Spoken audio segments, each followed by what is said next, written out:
passe quelque chose dans mon quartier.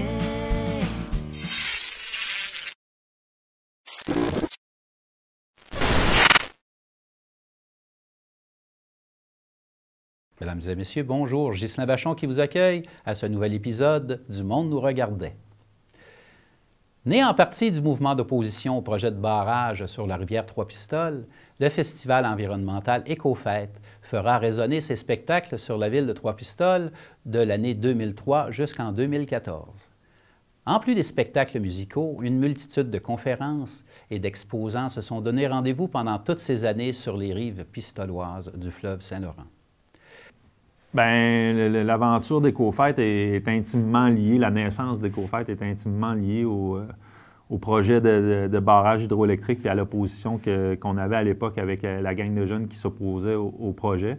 C'est né, cette histoire-là, dans le tipi qu'on avait presque à chaque soir. Il y avait des amis qui venaient puis on avait des discussions par rapport à l'avenir de la région, qu'est-ce qu'on ferait comme projet, parce qu'on était conscient qu'ils s'opposaient à un type de développement industriel pour protéger l'environnement. Bien, c'était... oui, ça avait sa raison d'être, mais en même temps, on ne voulait pas juste montrer à la population qu'on était contre les projets, mais qu'on n'avait rien à proposer. Donc, on cherchait...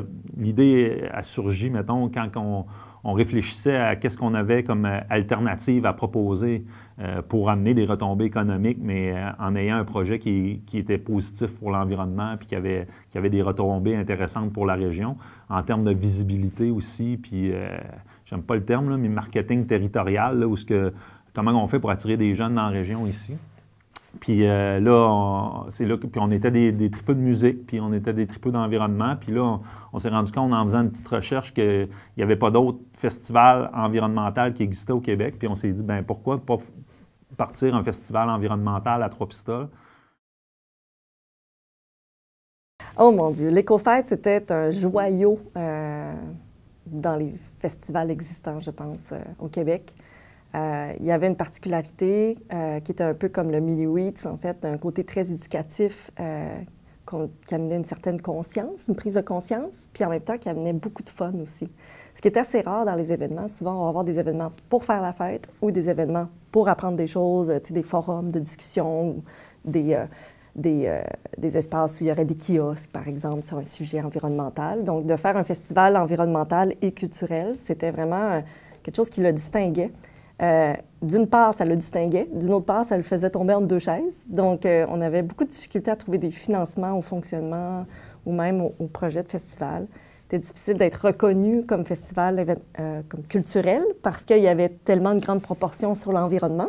Puis on était à une époque aussi où l'environnement, tout ce qui était soutenu de ce côté-là, c'était, entretenir un ruisseau, par exemple, ou, faire des choses comme ça. Donc, pour ce qui était du financement pour le festival, c'était une grande bataille. Donc, c'était un événement qui était autonome financièrement, majoritairement, qui avait quelques petits soutiens de patrimoine canadien, qui était gros au début quand même, mais qui a diminué avec le temps, avec les coupures de Harper qui est arrivé dans le décor. Il y avait Tourisme Québec, mais qui soutenait seulement par rapport à l'attractivité. Donc, on n'avait pas nécessairement un grand bassin de festivaliers au début. Donc, c'était pas compétitif, disons, avec le Festival d'été de Québec. Donc, on n'avait pas nécessairement des gros revenus non plus de tourisme, mais c'était pas mal essentiellement ça, les soutiens qu'on avait. Il y avait la ville de Trois-Pistoles qui collaborait au niveau matériel et terrain. Financièrement, c'était par l'entente de développement culturel. Donc, c'était des petits projets qui étaient soutenus à l'intérieur du festival. Par exemple, des événements, des ateliers de cirque pour les enfants et tout ça. On voulait quelque chose d'original.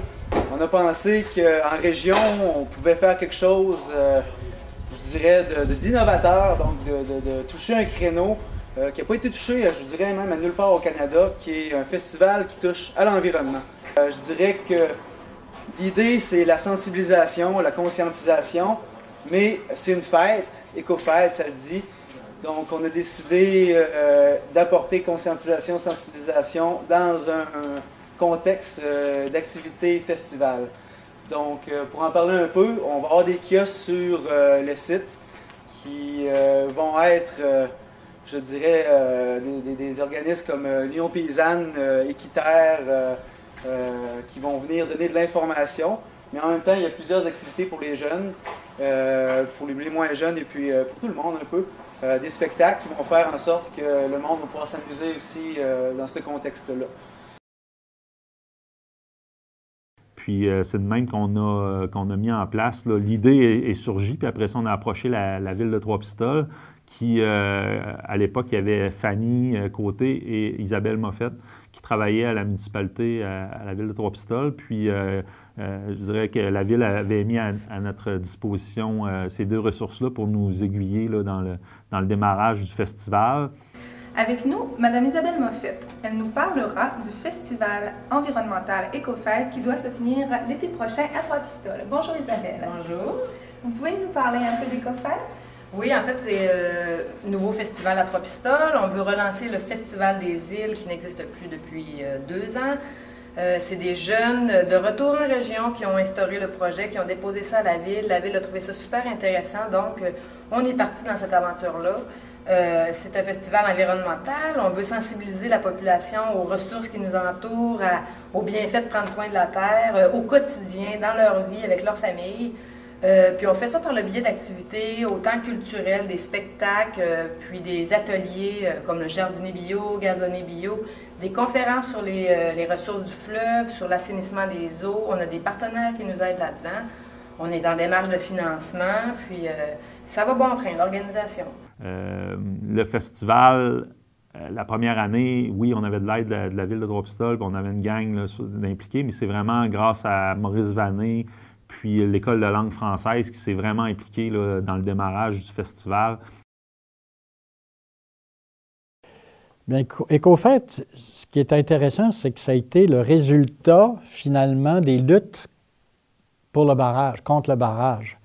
Les gens qui étaient contre le barrage se faisaient accuser de « Ah, vous êtes contre le développement, vous ne voulez rien savoir. » Puis eux autres ont dit « Ben non, nous, on voit un nouveau développement, et entre autres, un nouveau développement en créant des activités qui vont emmener des gens. » Et donc, comment le faire? Bien, dans la fête, donc EcoFête, c'est-à-dire tourner vers aussi une conscientisation des problématiques au niveau écologique. Dieu sait que on est encore en plein dedans actuellement.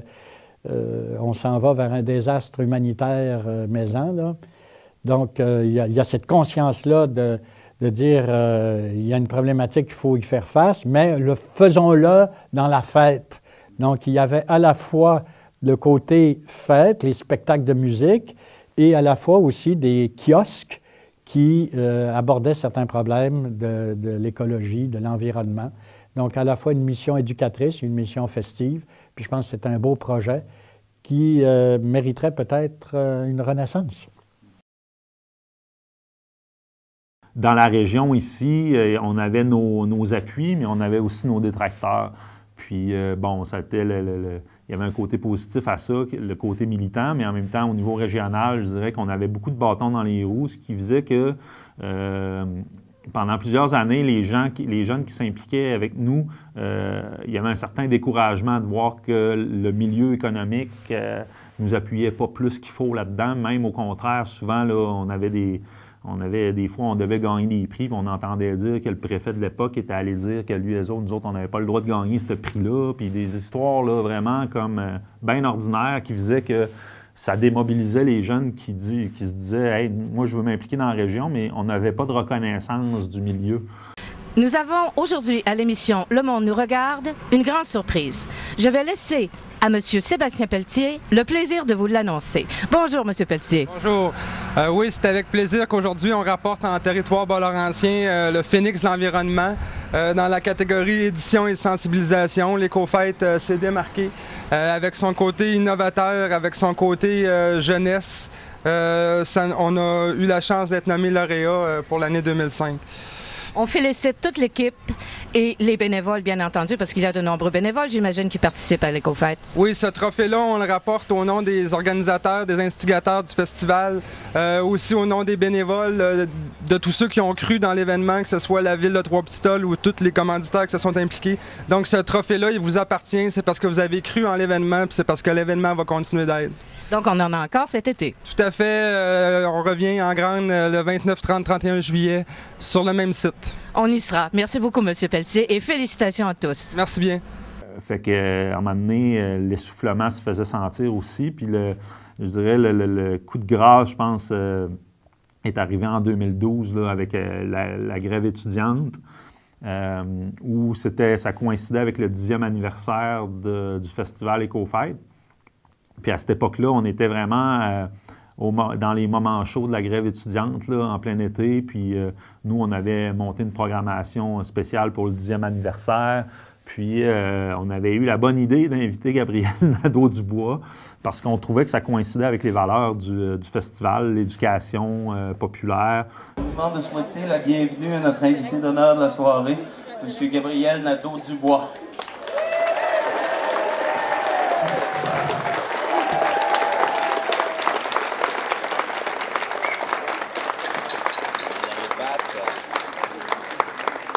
Bonjour tout le monde. Je suis très content d'être ici aujourd'hui. Et puis, je vais tout de suite diriger les premiers mots de ma présentation envers l'équipe qui organise l'EcoFête, en particulier Michael Rioux. Dans les dernières semaines, Michael et son équipe ont eu à faire face à une entreprise gênante de chantage économique de la part du maire de Trois-Pistoles, qui est aussi le président de l'Association du Parti libéral du Québec dans le comté de Rivière-du-Loup. Les gens de l'EcoFête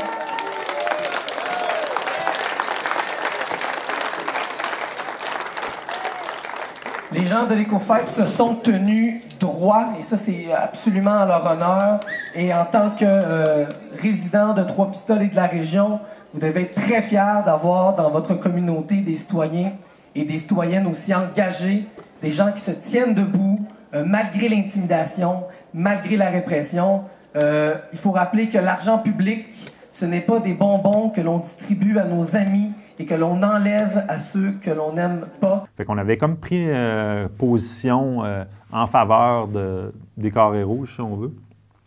Et puis, à l'époque, il y avait Jean-Pierre Rioux qui était maire de Trois-Pistoles. Puis lui, je pense qu'il revenait de Victoriaville aussi. Il y avait eu les émeutes à Victoriaville. Fait que lui, le volet, là, il voyait l'autre volet aussi un peu plus radical des carrés rouges.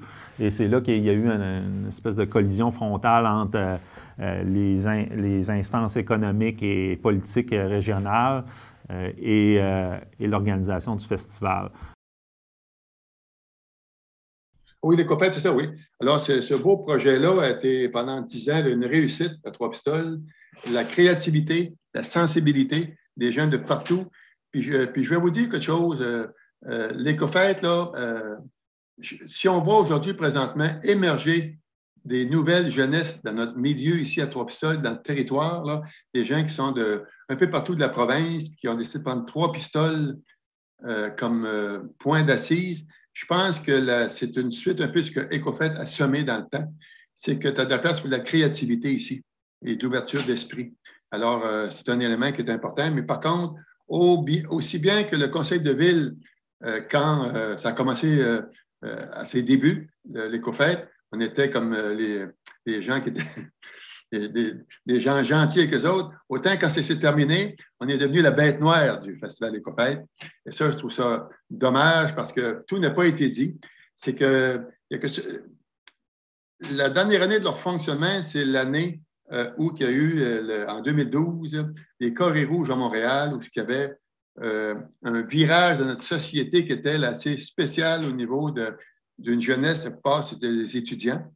C'était Gabriel Nadeau-Dubois qui était un des leaders de ces groupes de contestation-là. On voyait ça à partir de notre télévision le soir à Montréal, où il y avait de la casse à tous les soirs, il y avait des casseurs au travers de ça. Puis vous savez, ça jouait dur. C'était vraiment un rejet de système. C'était M. Charest, Jean Charest, Parti libéral qui était au pouvoir, des commissions d'enquête, toute la kit. Vous savez, là, il y avait un trop-plein dans l'histoire.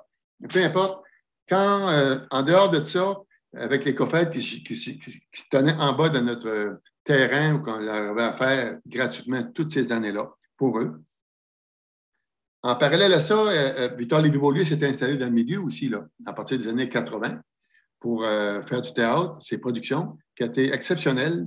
Ça aussi, ça a été un élément qui a marqué notre territoire, qui nous a fait connaître beaucoup sur la place publique. Ce qui fait que le Victor Lévy-Beaulieu en était aussi rendu pas loin à sa 10e saison quasiment.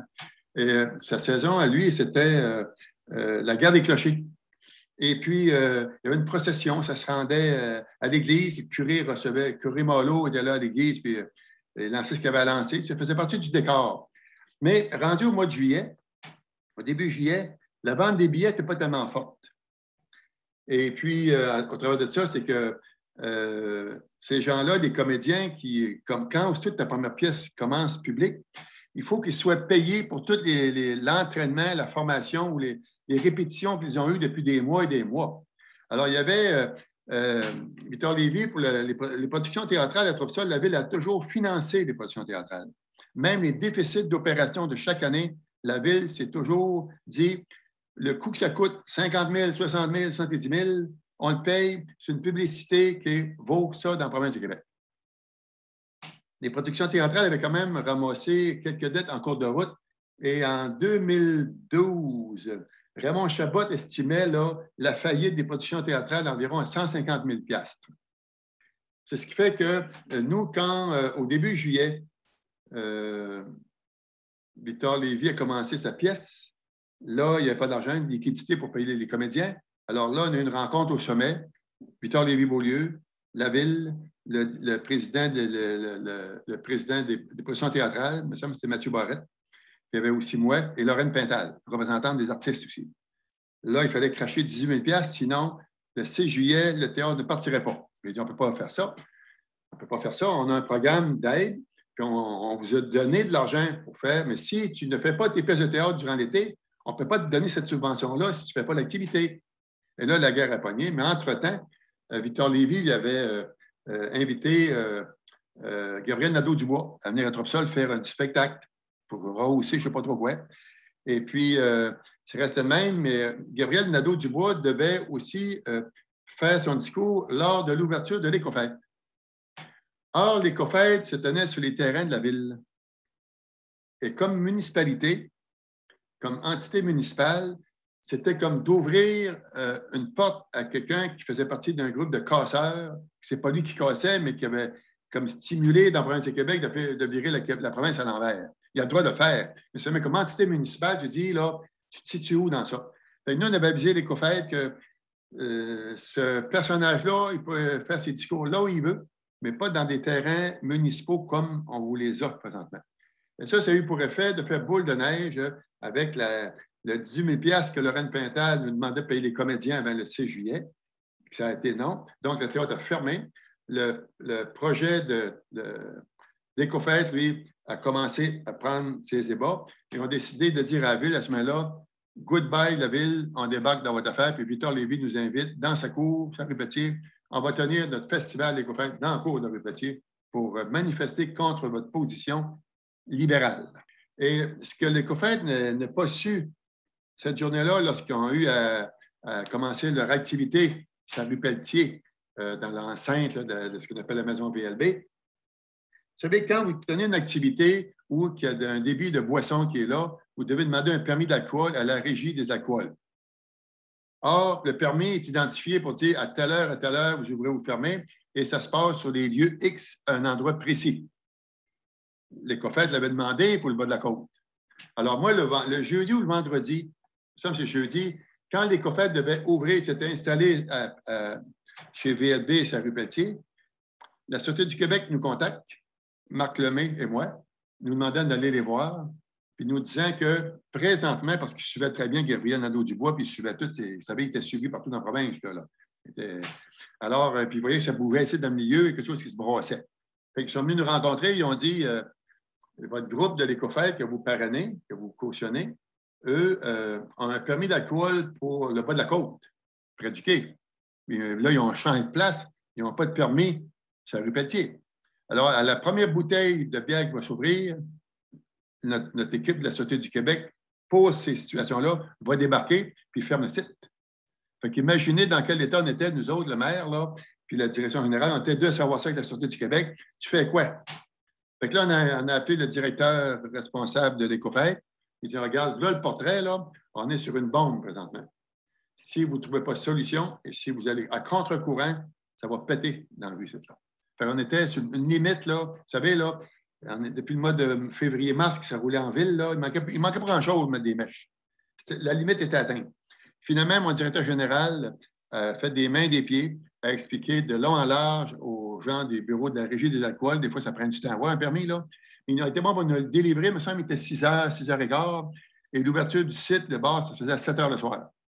Ça fait qu'on a été bon pour, toute la fin de semaine, entendre M. Nadeau-Dubois parler contre l'autorité municipale, puis des gens des COFET aussi, puis Victor Lévy-Beaulieu aussi. Et celui qui était la tête de tuque, mais c'était le maire libéral, ami de Jean Charest et de Jean Damour. Puis chacun ne voulait pas laisser lâcher le morceau, si on veut. Puis nous, on avait une subvention de 10 000 qui s'en venait du pacte rural à l'époque. Puis là, c'était la première fois qu'on réussissait enfin à avoir une subvention qui avait un montant substantiel qui était intéressant pour nous autres. Puis là, tout d'un coup, la menace, c'était, bien, on se l'est fait retirer à la dernière minute. On n'avait pas le droit de... On n'a pas pu avoir notre argent de cette subvention-là. Après ça, le terrain, bien là, on se faisait dire, bien là, si Gabriel Nadeau-Dubois, il vient, c'est pas vrai. Puis en même temps, je comprends le côté politique parce qu'il y avait des gens qui venaient se plaindre à la ville. C'est pas vrai que nos taxes vont servir à héberger sur le site de la ville une gang de carrés rouges. Puis en tout cas, ça avait pris une ampleur assez nationale. Puis bien, pour pallier au fait que là, le terrain...